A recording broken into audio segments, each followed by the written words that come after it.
Hi there, YouTube. This is Tina from Tinaheals.com, and I am making a video after about 2 months, which is huge because for the last few months I have been regularly making videos every other day.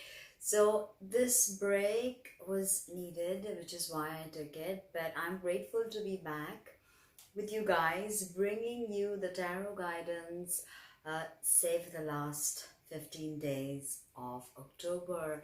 It's very pivotal these times, so I don't know how to emphasize it, but I have been studying astrology for a while, but I've never seen anything as intense as say 2018, 2019, 2020 at the Great Conjunction. So it's life altering for us all, whether we realize it. Whatever aspect of our chart it's hitting, whether we realize it or not, we are going to go through profound changes. So let's see what the cards have for us, what Spirit wants us to know.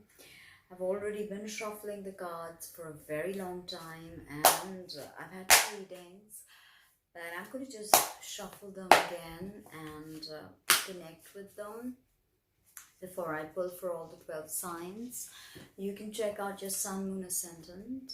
You know that already.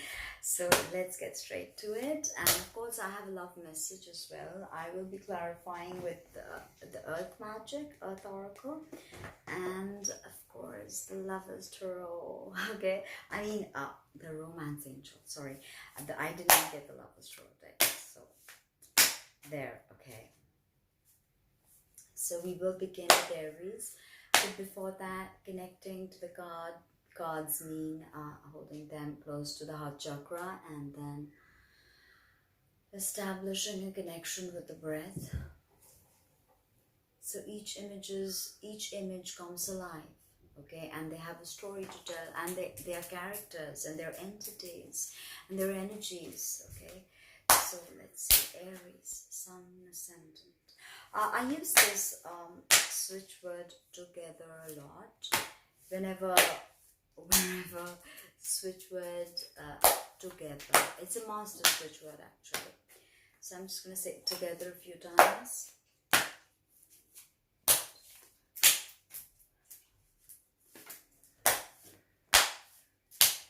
Right. Wow. 10 of Cups, Aries. So this is beautiful. This is about celebration. This is about not only living your dream but truly embodying it.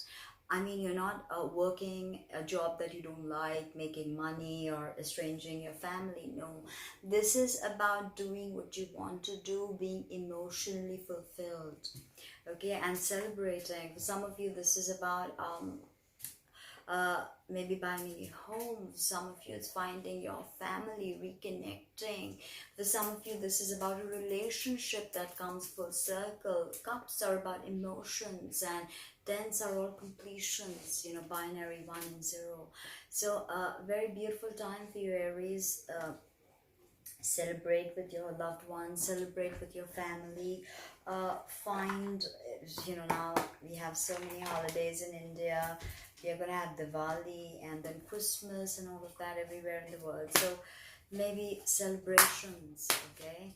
And don't forget the energies linger, because time really does not exist in the linear sense that we understand it.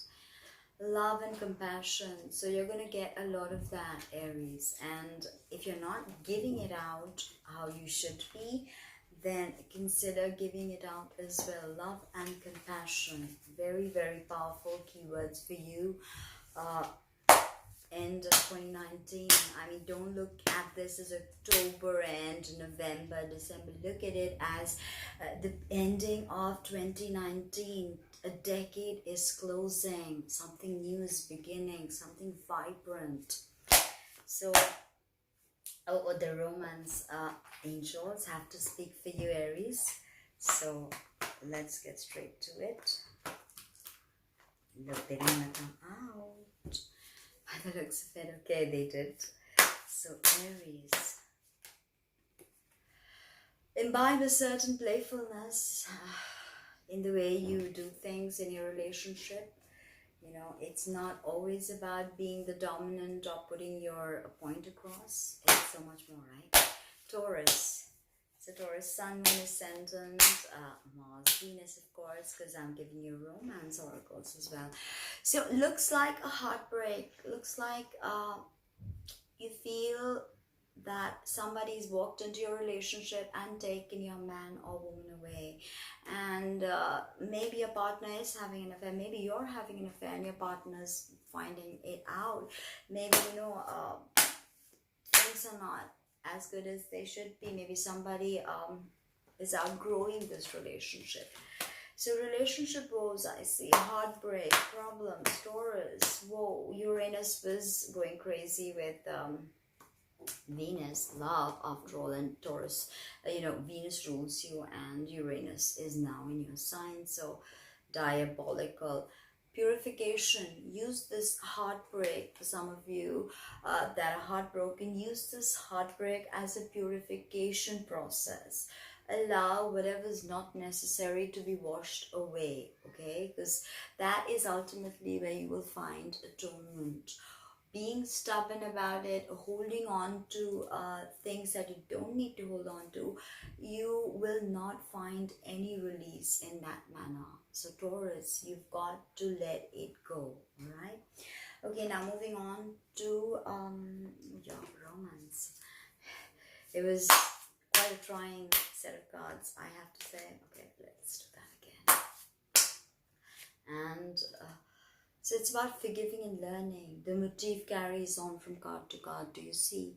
It's about forgiving and learning, which is a precious experience by itself. So there, Taurus. Gemini, let's see what we have for you. Ending of this decade. And Seven of Wands. So you're expecting some kind of combative energies to come your way. Something that has not been put to rest and is coming back to fight you. Okay, it could be a collision of ideas. It could even be your health, so to say, coming back to fight with you. I don't know why Spirit wanted me to say that. Some of you Geminis need to take care of your health, because with the Seven of Wands, what I have noticed is energy levels can be very erratic, because 7 is a very erratic number, a spiritual number. Okay, it's also about balance. Libra is the 7th sign, and the 7th house is all about relationships.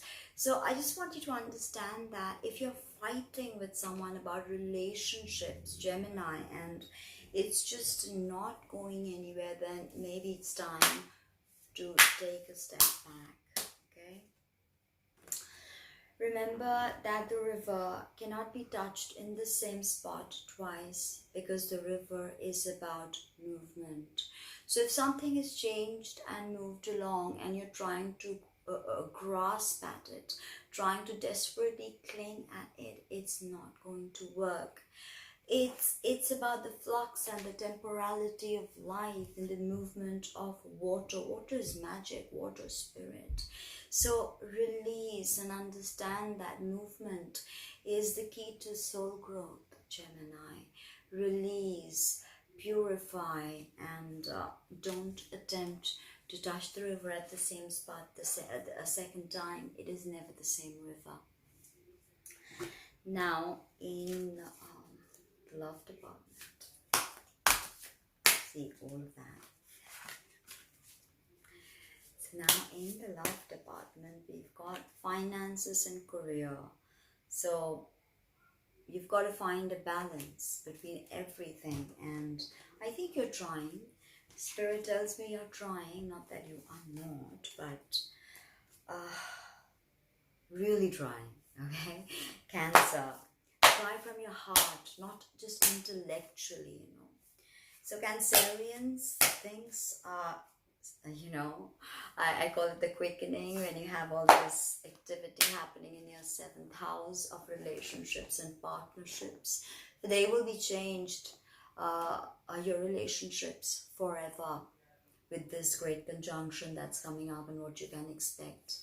Divorces, yes, but what was solid will be solidified in a very different way that you did not expect. And you'll be like, oh my God, my relationship metamorphosed into this. Like, wow, okay.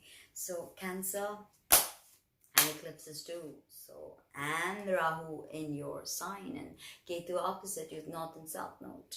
King of Wands, very powerful time to really decide on your creative side, to understand that there is a greater urgency within you right now to create something. And why not? North Node or Rahu in your sign happens every 18 years or so. So this is like firing you up, and the eclipses as well, this cycle, and it's powerful, it's beautiful.